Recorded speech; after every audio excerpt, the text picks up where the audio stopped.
genetically engineered 6,000 years ago? Were we created by beings from distant space to work as laborers toward some unknown end? From ancient cave paintings to the conquest of space, we have grappled with the truths of our beginnings.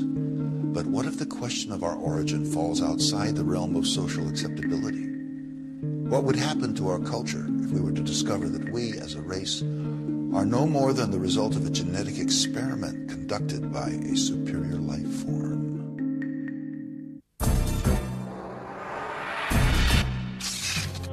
Over the course of the 20th century, we have witnessed exponential advancements in the collective knowledge of mankind. In every field of science and technology, our achievements are no longer measured in centuries or decades, but in years and even months. With this extraordinary growth, mankind has surpassed every achievement recorded throughout the millennia of known civilization. But what if the breakthroughs of today concerning humanity, the earth, and our beginnings are not new wisdom at all? What if much of this supposed recent knowledge lay secreted away in the ruins of a once powerful society, awaiting our discovery? Could this alleged new knowledge, uncovered in Earth's little corner of the universe, be considered Genesis revisited? This is the belief of the world-renowned archaeologist, linguist, and expert in the field of cultural anthropology, Zecharia Sitchin. I'm Zecharia Sitchin. I devoted a lifetime to the study of ancient civilizations, ancient languages, their art, their beliefs, and the knowledge that they had. And the question is, when you study, when you look at all that, is it myth, is it mythology, or did it really happen? I believe it all really happened. In our obsession with antagonisms of the moment, we often forget how much unites all the members of humanity. Perhaps we need some outside universal threat to make us recognize this common bound. I occasionally think how our differences worldwide would vanish if we were facing an alien threat from outside this world. And yet, I ask you, is not an alien force already among us?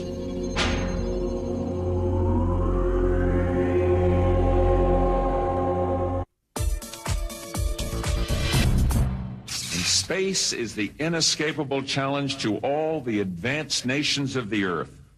And it established the United States as the preeminent spacefaring nation. First for the coming decade, for the 1990s, Space Station Freedom. And next, for the new century, back to the moon, back to the future, and this time, back to stay. And then a journey into tomorrow, a journey to another planet, a manned mission to Mars. A manned mission to Mars? An ambitious objective, and with the success of the Mars probes and NASA's rover, one that humanity has made substantial strides toward achieving. Could there have been a space base on Mars in antiquity?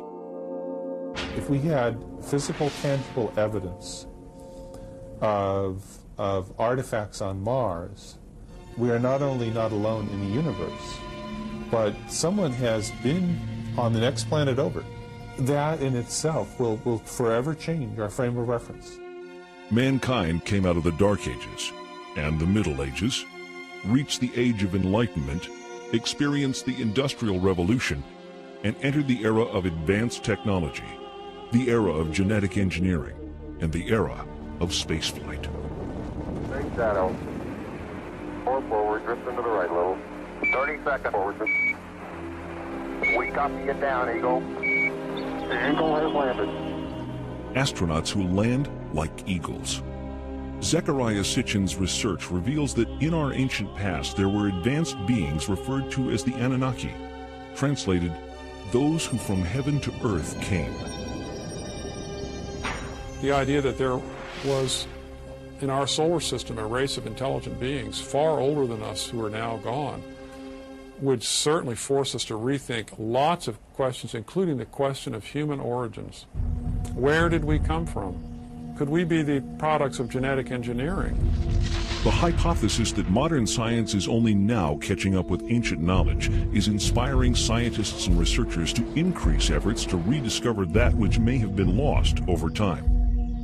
It rekindles a situation that has lain dormant almost 5,500 years, the incident of the Tower of Babel. In the Babylonian version of the biblical story, the people of Babylon were building a tower whose head shall reach the heaven, in which a Shem, a space rocket, was to be installed under the direction of their supreme god. But the other deities were not amused by this foray of mankind into the space age. The biblical story recalls that Yahweh came down to see the city and the tower that the humans were building, and he said to his colleagues in Genesis chapter 11, "This is just the beginning of their undertakings. From now on, anything that they shall scheme to do shall no longer be impossible for them. Come, let us go down and confuse their language so that they should not understand each other's speech." Thanks to the science of archaeology, experts now know that the first great civilization emerged almost 6,000 years ago. Older than the Greeks, older than the Mayans, older than the Incas. The people of this society were called Sumerians, after their land, Sumer, in the great plain between the Euphrates and Tigris rivers, today's Iraq. The book of Genesis calls the land Shinear. For generations, biblical scholars either ignore biblical references to ancient kingdoms or categorize these as legend or lore. Through the study of historical relics and the translation of ancient languages, many biblical researchers now believe that the previously questioned Old Testament references are indeed historically authentic accounts of flourishing, advanced cultures. If you study the Genesis document, God made Adam out of clay and then took Eve out of his rib, one of his ribs, etc. If you study this document, you discover that it's really a much shorter version of a much more complicated document that comes out of Babylonia and then out of Sumer and so on. Now, these ancient texts give a really complicated story of powerful, non-human, godlike beings actually engineering us, making us for specific purposes. Zechariah Sitchin's investigation into these cultures brings him to this 6,000-year-old temple in an excavated area of the ancient city Erech. Until its discovery only 150 years ago, Erech was known only through passages in the Bible. The temple is dedicated to a female goddess named Inanni, also referred to in later times as Ishtar. Zechariah Sitchin. You can see here her features a little damaged. Her divinity was marked by the pair of horns that she had. She held a jar with the water of life, and she was surrounded as a decoration, but perhaps also symbolically, with a symbol that some refer to as entwined snakes, which was the symbol of science in those days, 6,000 years ago. Some find in it a precursor of the Egyptian Ankh, which was the symbol of life and creation. Further results of Mr. Sitchin's research affirm the theory that this visage of entwined snakes is the symbol for genetic manipulation of DNA. Carved out in stone over 6,000 years ago, Ishtar is sometimes depicted flying through the sky and leaving the Earth's atmosphere to traverse the heavens. In ancient Mesopotamia, the secrets of astronomy and other celestial knowledge are kept carefully guarded, studied behind closed doors by an exclusive society of priest astronomers. Cylinder seals like these are the only surviving record of these carefully guarded secrets. This clay tablet carries the print of a cylinder seal about 4,500 years old. It depicts the god Enlil granting the plow to humankind, ushering in the age of modern agriculture. On closer inspection, something completely remarkable can be seen. A detailed depiction of the complete solar system configured identically to that known to contemporary science. With the Sun prominently figured in the center, each planet appears in its correct position and relative proportions to the other planetary bodies. On the outskirts is one additional planet, a 10th, not currently located by astronomers of our modern era. Astronomers around the world are on the lookout for this evasive celestial sphere, as a growing body of physical evidence indicates that it does in fact exist.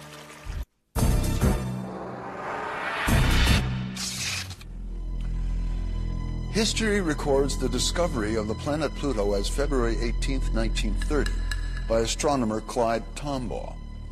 Yet, Pluto is clearly shown on the imprint taken from the Sumerian cylinder seal.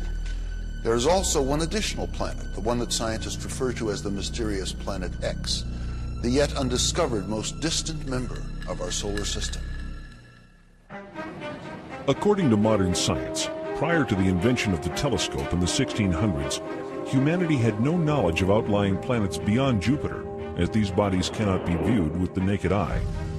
Since the day of Galileo Galilei, optical astronomers have amassed an important body of knowledge about the outer planets. These theories established by astronomers from around the globe have been uncontested these last centuries. With the technological advancements of our day, new vantage points have developed, such as the unobstructed view of NASA's Hubble telescope and the perspective gained through unmanned probes sent on reconnaissance missions to the outer reaches of our solar system. These breakthroughs in space exploration reveal many inaccuracies in earlier astronomical conclusions.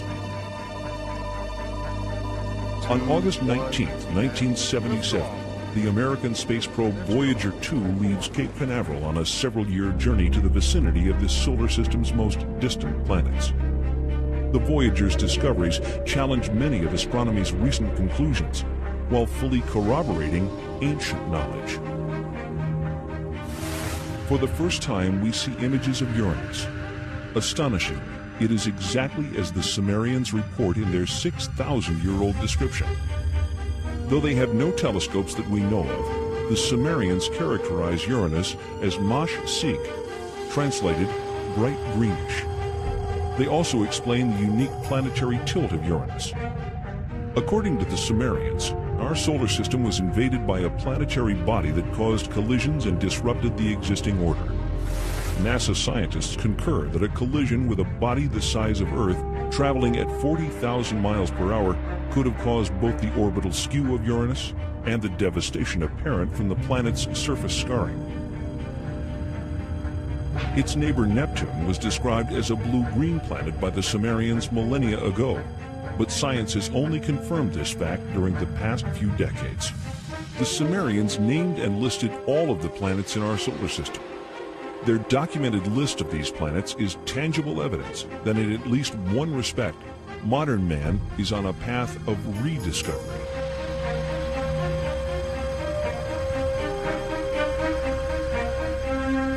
That ancient knowledge included the planets Uranus and Neptune, supposedly unknown until discovered in 1781 and 1846, and even Pluto, not discovered until 1930.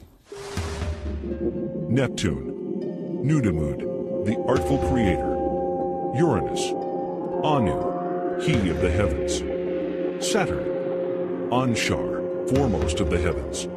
Jupiter, Kishar, foremost of firm lands. The asteroid belt, Rakish, the hammered bracelet. Mars, Lamu, god of war. And Ki, Earth, what the Sumerians considered to be the seventh planet. Why the seventh planet? Why not the third, as Earth is so often referred to in modern parlance? Sumerian records indicate that they began their counting not from the sun, but from a planet on the outside of the solar system. But most surprising was the inclusion of one more large planet as the 12th member of our solar system. The launch of Pioneer 10 in 1972 ushers in the era of deep space exploration. The craft journeys beyond the outer known planets, sending back data that is used to seek a possible 10th planet. 14 August 1978, which was just about 6 weeks after we discovered the fact that Pluto had a satellite. Once you have a satellite for a planet, you can determine how heavy it is. It turns out Pluto was very much smaller and lighter weight than we had thought, which meant that Pluto has no influence, no appreciable influence on the motions of the planets Uranus and Neptune. At that point, we voiced a hypothesis that this means that there is at least one yet to be discovered planet in the outer reaches of the solar system. Over the past 2 decades, physicists have joined astronomers in the search for the mysterious Planet X. Now, one of the things we did in 1978, having made this prediction that there was an additional planet, 10th or 12th, depending on your point of view, we sort of put our money where our mouth was, as it were, and we went out and we started looking for this thing. We've been able to refine the search area somewhat, get it rather narrowed down. We do our predictions based on the observed anomalies in Uranus and Neptune. We actually are currently looking down in the region of Centaurus, which is just south of the constellation Libra. But if it is in the kind of orbit that we describe here, it would have to be a planet that would have a mass something like 3 to 5 times the mass of the Earth.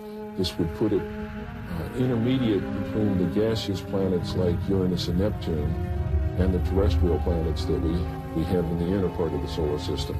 So if this planet turns out to be in a 3,600-year orbit, then its mass will be correspondingly larger. This one here is a map of the solar system as we know it. The inner planets, this is the orbit of planet Pluto. And this here is the orbit that I have proposed for the 10th planet. And here's where we think it is right about now in its orbit. If Planet X exists, we are not alone in this solar system.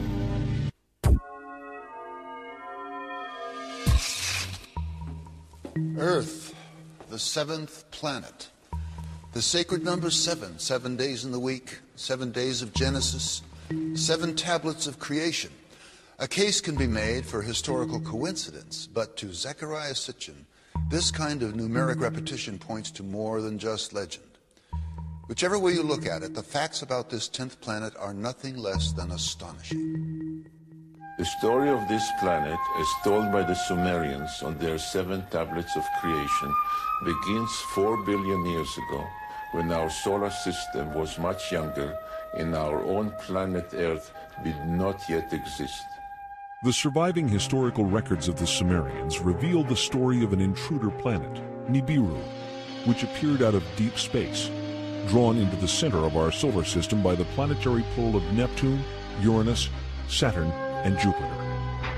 On an opposing orbital path with the 7th planet, a planet referred to in Sumerian records as Tiamat, Nibiru's new orbit around the Sun placed the 2 planets on a collision course. Sumerian cosmogony answers many puzzles that still baffle modern science. Central to it was the tale of a celestial collision and knowledge of a solar system with 12 members. As they draw near, one of the satellites of Nibiru crashes into Tiamat, cracking the planet. Subsequent collisions smash half of Tiamat completely, breaking the pieces into what develops mostly into the asteroid belt. This is referred to in the Bible and Sumerian text as the firmament.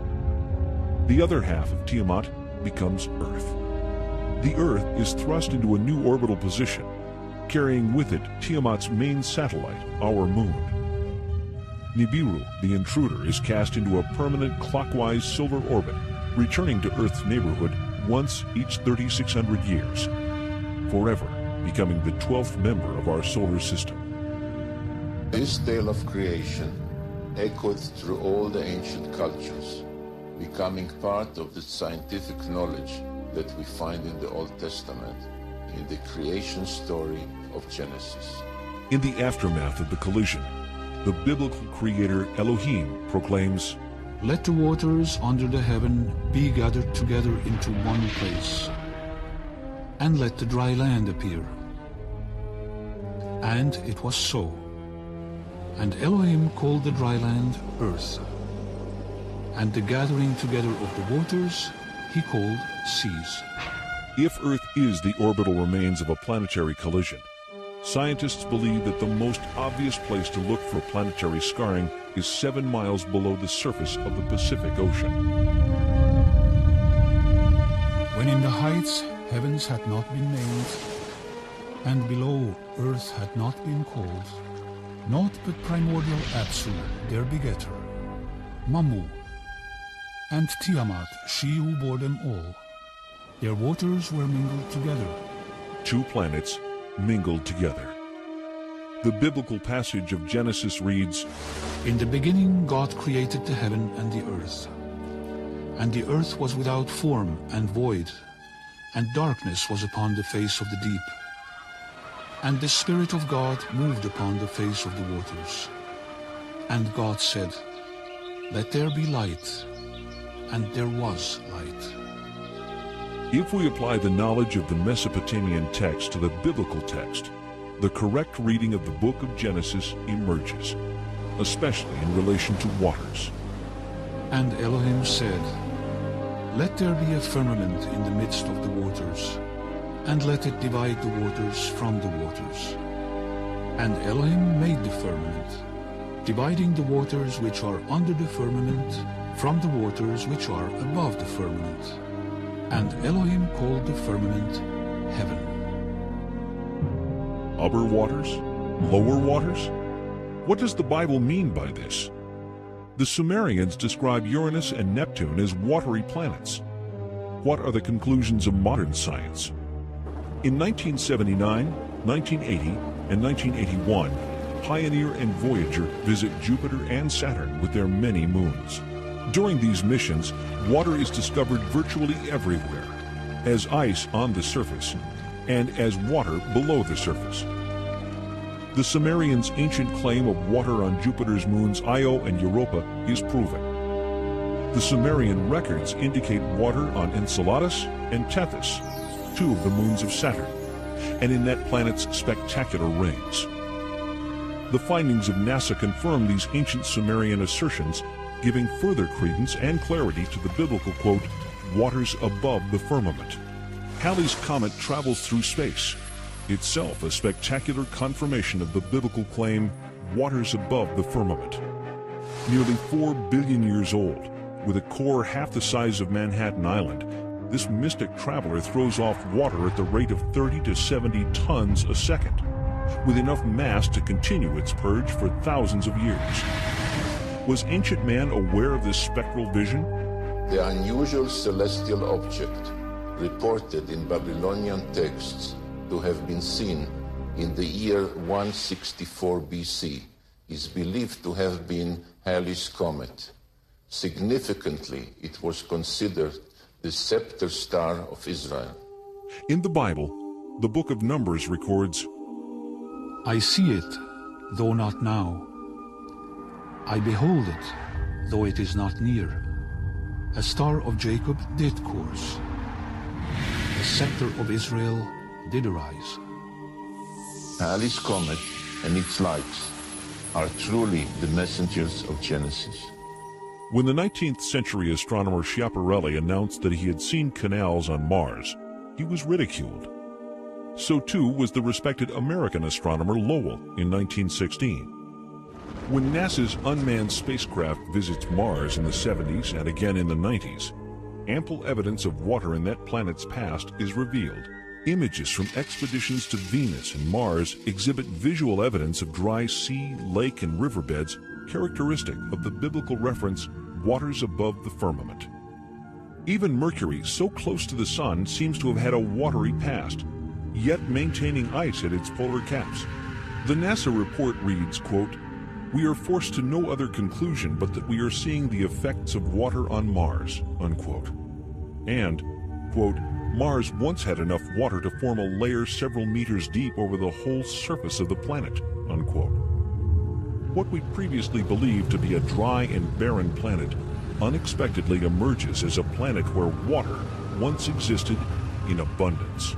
Mars joins Venus, Mercury, the Earth, and most recently the Earth's moon in corroborating the Sumerian concept of water below the firmament. With the discovery of water on the moon and distant planets, the possibility of colonization suddenly becomes much more viable. Oxygen can be extracted from the water to be used in domed habitats on planets with minimal atmosphere. And water is one of the principal ingredients of rocket fuel. This find increases the possibility of unlimited treks across the stars. We've had reports to the effect that the Viking equipment will never determine positively whether or not there's life on Mars. Can you set us straight on this?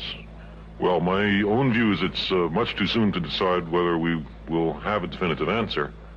It may be that there is an exotic biology on Mars. It may be that there's an exotic chemistry which looks a little bit like biology. There's a number of experiments to be done. They might decide the issue, they might not.